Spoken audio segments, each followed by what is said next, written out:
పిఠాపురం నియోజకవర్గ ప్రజలకు మరి ముఖ్యంగా పేద ప్రజలకు ఏ కష్టం వచ్చినా తానున్నానంటూ రాష్ట్ర ఉప ముఖ్యమంత్రి కొణిదెల పవన్ కళ్యాణ్ వారిని ఆదుకుని ఆదరిస్తున్న జనసేన పార్టీ కాకినాడ జిల్లా అధ్యక్షుడు డీసీసీబీ చైర్మన్ తుమ్మల బాబు పిఠాపురం మాజీ ఎమ్మెల్యే పెండెం దొరబాబు పేర్కొన్నారు.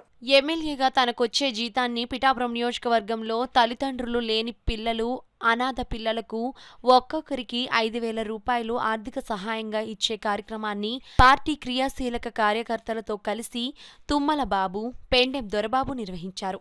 నేరుగా వారి ఇళ్లకు వెళ్లి పార్టీ క్రియాశీలక కార్యకర్తల ద్వారా అందించారు. అలాగే అనారోగ్యం బారిన పడి వైద్య ఖర్చులకు ఇబ్బందులు పడుతున్న 38 మందికి సీఎం రిలీఫ్ ఫండ్ చెక్కును కూడా తుమ్మల బాబు, పెండెం దొరబాబు క్రియాశీలక కార్యకర్త చేతుల మీదుగా అందజేశారు. ఈ సందర్భంగా తుమ్మల బాబు, పెండెం దొరబాబు మీడియాతో మాట్లాడారు. ఈ కార్యక్రమంలో Godavari delta chairman Muralashetti Sunil Kumar, Oduri Nageswararao, Oduri Kishore, Mamidala Suribabu, tiles Bobby, Bojja Ramprasad, Bojja Kumar, Kotteti Rajesh, Mogali Raja, Naidu, Garaga Tataji, పిల్లా రమ్యజ్యోతి తదితరులు పాల్గొన్నారు. దాంట్లో భాగంగా పిఠాపురం నియోజకవర్గంలో మరి ఎవరికి కష్టం వచ్చినా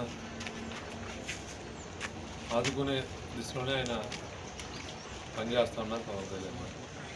దాంట్లో భాగంగా ఈరోజు కూటమి ప్రభుత్వం ఇచ్చినటువంటి హామీల్లో ఏంట్లో ఇబ్బంది వచ్చి ఎవరైనా ఏదైనా మెడికల్ ట్రీట్మెంట్ తీసుకుంటే వారికి సహాయం చేయడం కోసం పిఠాపురం నియోజకవర్గంలో పవన్ కళ్యాణ్ గారు ఎవరైతే క్రియాశీలక వాలంటీర్స్ ఉన్నారో వారందరినీ ప్రతి ఇంటికి వెళ్ళి వారి సమస్యలు తెలుసుకోవాలని చెప్పినప్పుడు మరి ఇక్కడ మనం ఎవరైతే ఈ బొద్ద సూర్యచంద్రరావు గారు ఉన్నారో వారు గతంలో అనారోగ్యానికి పాలవి ఆపరేషన్ చేయించుకోవడం జరిగింది.